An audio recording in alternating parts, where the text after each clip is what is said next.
Harusnya murai batu nggak minta jemuran. Lah, terus kenapa pemain-pemain itu memberikan jemuran? Lah, itulah settingan. Fungsinya, Om, dirasa burungmu dengan EF saja tidak bisa on fire, kamu bisa upayakan dengan penjemuran.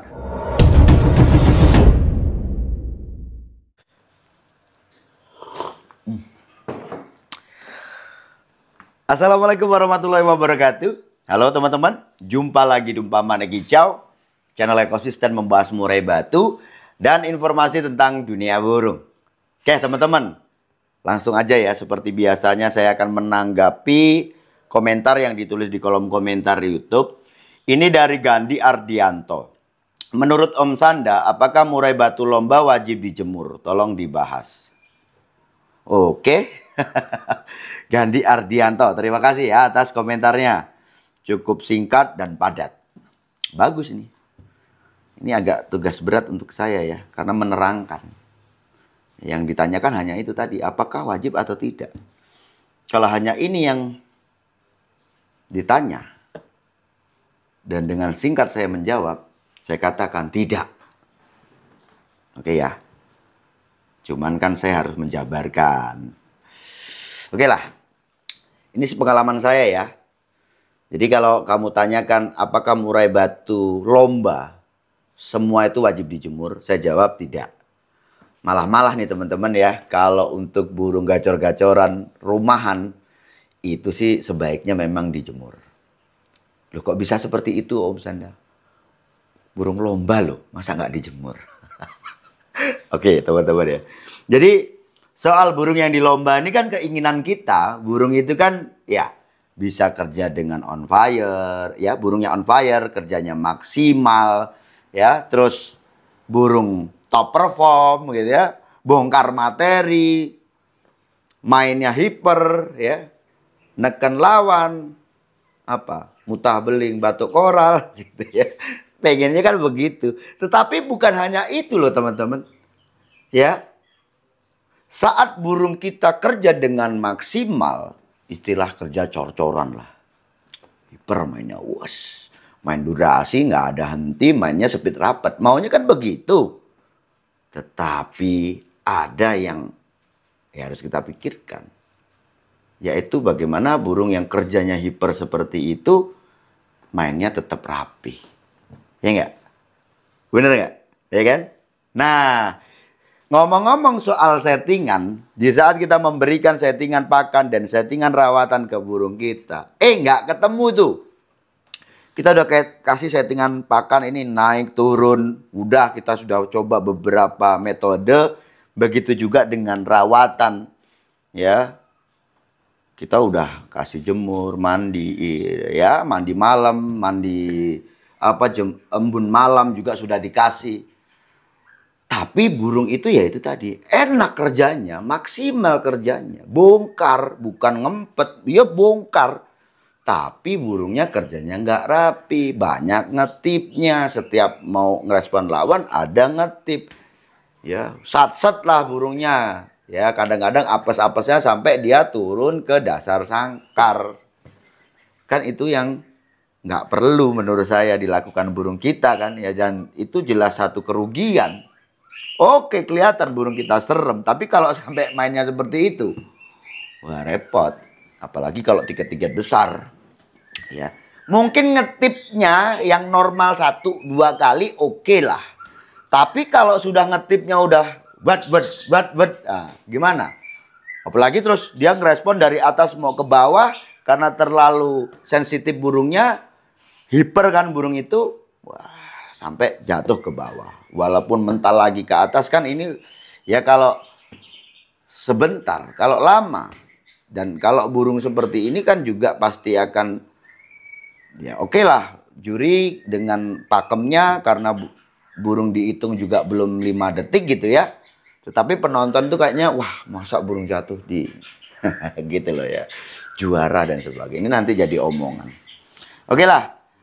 Artinya teman-teman sudah paham kan ya. Jadi bukan hanya bagaimana burung itu kerja dengan maksimal. Tetapi juga perlu kita memikirkan tentang burung itu kerjanya nggak boleh terlalu berlebihan tentang geraknya atau kerjanya, kalau bisa itu kerjanya rapi. Satset tapi ya itu tadi teman-teman, rapi dan ya jangan sampai jatuh lah ya. Nah, kalau kita sudah coba upayakan dengan naik settingan, ya tentu saja kalau burung seperti ini kan turun nih settingannya. Rata-rata kan orang begitu.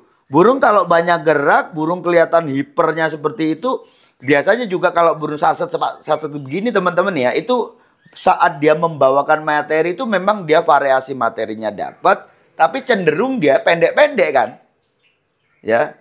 Kalau itu is oke lah, itu masih ada penilaian walaupun tidak tuntas, dia kan istilah ngerol. Tetapi kalau sudah sampai jatuh, sampai banyak gerak, ya ini pasti akan mengurangi penilaiannya. Satu sisi kita pengen burung kerja maksimal dengan main, wah pokoknya serem lah mainnya. Tapi ya itu tadi. Kalau ada masalah di burung itu, yang burung itu cenderung main tidak rapi, ya kita harus cari dong. Nah, biasanya orang-orang itu akan berusaha untuk menurunkan jumlah EF ini. Oke ya. Atau ngimbangi dengan mandi. Mandinya mandi malam mungkin. Ya, yang kita kan ada tahapan ya.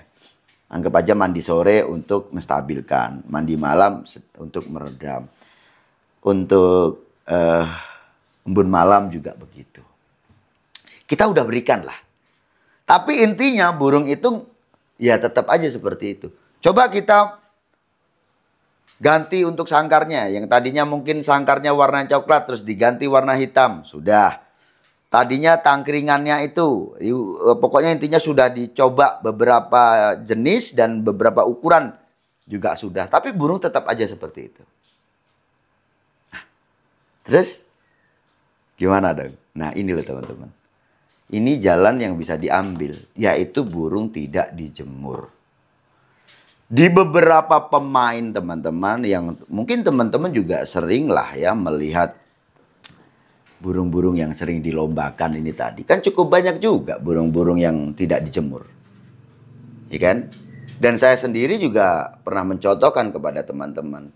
Entah itu burung tua dari, ya saya beli burung di luar, atau burung yang dari ternakan saya sendiri seperti mana di Cirebon itu malah nggak dijemur sama sekali, ketemu enaknya. Saya kan sudah pernah cerita kan, kalau dijemur malah dia mainnya itu terlalu hiper dan nggak rapi, ya kan? Jadi itu adalah solusinya. Di saat teman-teman sudah upaya nggak ketemu, inilah solusinya, burung nggak dijemur. Nah selain burung yang kerjanya hiper dan nggak rapi, apalagi Om, untuk burung-burung yang disarankan tidak dijemur. Yaitu burung yang cabul. Cabul yang dikarenakan burung itu terlalu agresif. Artinya ini ke karakter. Ya kan? Ini boleh. Memang ini disarankan untuk burung-burung yang seperti itu. Nah sekarang yang paling enak saja untuk melihat apakah burung kita itu enaknya dijemur atau tidak gitu aja teman-teman ya. Sebelum ada kasus untuk mainnya yang kurang enak atau dia ada cabul ini. Ya burung-burung yang dengan suhu ruangan saja itu bisa mendapatkan birahi dan emosi. Jadi burung tanpa ada jemur dia udah kenceng. Udah dapat birahi, udah dapat emosinya. Dengan suhu ruangan saja. Ya mungkin teman-teman ya pernah kan atau pernah tahu atau punya burung seperti itu kan. Nah artinya burung seperti ini itu tidak dijemur juga enggak apa-apa. Oke. Nah sekarang pertanyaan yang paling banyak setelah saya mengatakan burung apakah wajib dijemur atau tidak untuk burung lomba. Saya jawab tadi tidak. Terus pasti ada nanti yang bertanya, untuk tenaganya bagaimana Om Sanda? Oke ya. Jadi teman-teman, kalau urusan tenaga ini kan sebenarnya bukan hanya karena jemur. Jemur adalah dukungan. Karena proses dari penjemuran ini tadi, ini kan untuk metabolis dia. Ya, dengan serapan atau manfaat sinar matahari itu tadi. Terus suhu tubuh burung meningkat juga akan mempercepat proses metabolis. Apa-apa yang kita sudah berikan nutrisi itu akan ya tercerna, terproduksi dengan baik, dengan metabolisme yang cepat gitu ya. Ini fungsinya pendukung. Tetapi kalau kita bicara tentang tenaga, tetap itu dari pakan, dari EF, atau dari suplemen. Itu juga bisa. Terus untuk memproses itu, ya walaupun tidak harus dijemur, kita kan bisa berikan latihan fisik. Selain jemur ini tadi apa? Kita bisa umbar. Oh, dengan fisik ini tadi ya, dengan olahraga ini bisa dong. Lah terus manfaat dari sinar mataharinya Om, itu gimana? Untuk metabolis dia. Ya kamu nggak usah dijemur kan nggak apa-apa. Memang nggak dijemur nih burungnya. Tetapi bukan berarti kan burung itu nggak dikeluarkan, nggak dibuka kerodongnya kan. Ya kamu setelah burung dirawat, kamu bisa ablak dulu burungmu. Setengah jam kek, 1 jam kek. Walaupun tidak terkena langsung paparan sinar matahari, burungmu sudah mendapatkan manfaat sinar matahari itu. Nah untuk proses selanjutnya, kamu bisa pakai umbaran. Paham kan ya? Oke? Udahlah teman-teman. Mungkin itu aja lah ya untuk pembahasan tentang murai batu. Apakah wajib dijemur atau tidak. Ya kalau kita pelajari teman-teman dari fenomena pemain burung dan khususnya murai batu ini dan juga burung murai batunya itu sendiri. Kalau kita pelajari burung murai batu di alam, burung murai batu di alam itu hidupnya kan di bawah kanopi hutan. Sesuatu yang teduh sebenarnya, ya kan? Kan begitu, ya kan? Kalau pentet itu malah senengannya di atas. Ngomong-ngomong soal pentet, burung yang dijemur dengan burung yang tidak dijemur, untuk settingan saat ini loh ya, itu banyak burung yang nggak dijemur settingannya. Beda dengan settingan dulu. Dulu pentet itu merah-merah karena dijemur kelantang. Kalau sekarang jarang. Karena supaya apa? Alasannya apa untuk burung tidak dijemur? Ya, hanya di full kerodong aja. Kalaupun dijemur mungkin pakai jemur kerodong juga. Ya sama murai batu juga kan. Itu juga pernah saya bahas ya, manfaat dari jemur kerodong. Alasannya kalau cendet ini dijemur lama, dijemur ablak, mainnya oke lah, bongkar dia, ngerol dia. Tapi nggak rapi, banyak montingnya. Padahal kalau kita bicara pentet, habitatnya habitat panas harusnya kan. Di atas-atas dia. Murai batu tuh di bawah. Harusnya murai batu nggak minta jemuran. Lah terus kenapa pemain-pemain itu memberikan jemuran? Lah itulah settingan.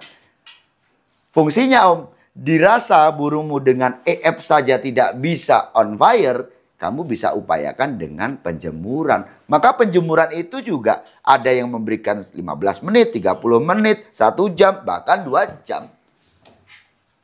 Ada yang diablak, ada yang full kerodong. Maksudnya apa? Yaitu treatment atau upayanya untuk burungmu supaya yang burungmu sudah mendapatkan birahi, dia mendapatkan emosi sehingga burungmu nanti punya semangat tarung dan dia victor lah, istilahnya penyebutannya seperti itu. Gitu ya.